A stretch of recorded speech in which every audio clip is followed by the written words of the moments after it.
In December 2018, somewhere between Iceland and Greenland in the freezing North Atlantic Ocean, a luxury cruise ship called the Aurora Crown disappeared from radar for exactly 11 hours. This chart shows the Aurora Crown's passenger manifest. The ship left port carrying 2,341 people. When the vessel finally reappeared on radar, only 327 remained. 2,014 people vanished, leaving behind a ship with no bodies, no blood, and no signs of a struggle. Among the survivors were filmmaker Noah Carter and his cameraman Ryan. They were on board to film a documentary for Noah's Mystery Travel channel, expecting to capture the Northern Lights and record some of the ship's themed ghost stories.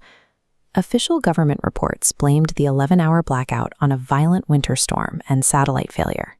However, maritime investigators found half-eaten meals, untouched drinks by the pools, and cabin televisions still playing movies, details suggesting the disappearance happened in a single, silent instant.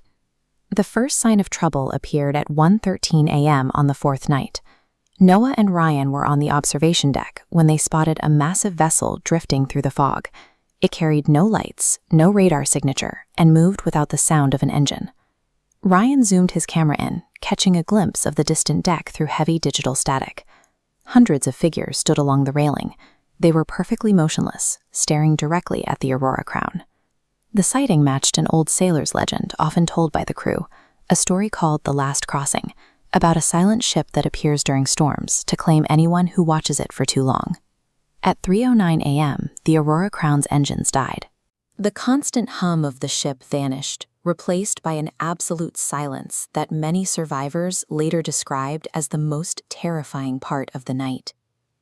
Noah woke up to the silence and found the hallways empty.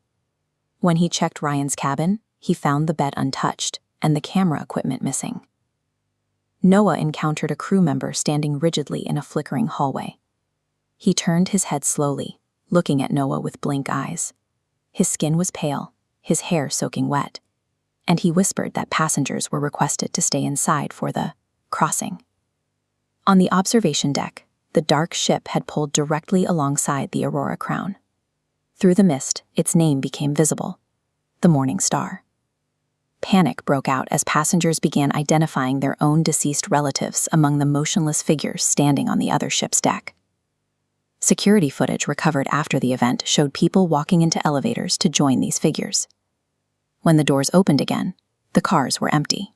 The passengers simply ceased to exist on the digital feed. The anomaly used personal grief to thin the crowd, projecting the images of lost loved ones to lure the living out of their cabins and toward the Morning Star. At 4:44 a.m., the power failed completely. As the emergency lights flickered on, the Aurora Crown began to change. Deep rust spread across the walls in seconds, and seawater started pouring from the ceilings, as if the ship had been underwater for decades. A heavy black metal bridge extended from the Morning Star, violently slamming into the deck of the Aurora Crown. It held the two ships together without the use of ropes or chains.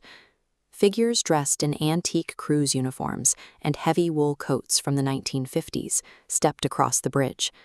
They began moving through the Aurora Crown with a mechanical, stiff-legged gait, whispering to the living passengers and guiding them back toward the Morning Star. Many of these entities wore the faces of passengers who had vanished from previous maritime routes over the last century. They were now the ones performing the crossing, leading the new victims into the dark to join the Morning Star's crew. Noah barricaded himself and 30 other survivors inside a lower kitchen deck, using heavy storage crates to block the only entrance. A rhythmic knocking started on the door. 3 taps, a pause, then 3 taps again. From the other side, the survivors heard the voices of their missing friends and family begging to be let in. Noah heard Ryan's voice, claiming he was cold and needed help. Looking through a porthole, Noah saw the metal of the two ships physically twisting and fusing together.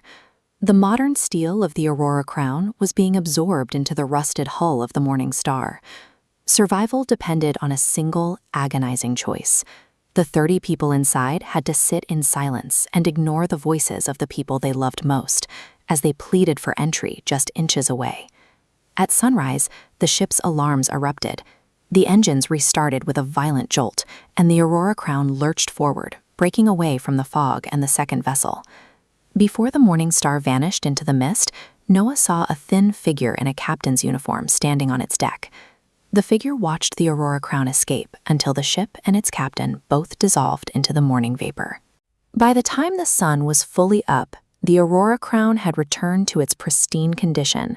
The rust and water damage were gone, leaving no physical evidence of the night's events, even though 2,000 people were missing.